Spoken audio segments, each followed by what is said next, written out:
Баршаңызға қайырлы күн. Бүгін сіздерге авокадоның пайдасы мен зияны туралы бөлісетін боламын. Арнаға жазылуды ұмытпаңыздар. Авокадо бойында қоректік заттар көп болғандықтан адам денсаулығы үшін өте пайдалы. Диетологтар бұл өнімді жүрек, қан тамырлар, асқазан, ішек ауруларымен ауыратын адамдарға ұсынады. Авокадо ағзаны толығымен тазалайды.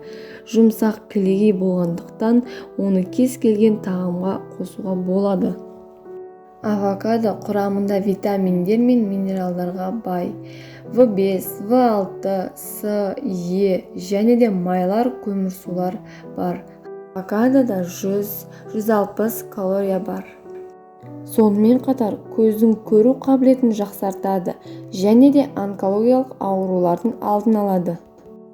Авокадоның зиянды жақтары: емізулі аналар, 3 жасқа дейінгі балалар, аллергиясы бар адамдарға жеуге тыйым салынады. Піспеген жемістің құрамында сұйықтық жинайтын, аз еритін персин бар.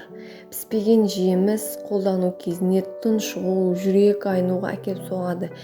Авокадо құрамында монокептулаза, табиғи моносахарид, бұл иммунитетті төмендетеді. Авокадо бауыр жұмысын тежейді.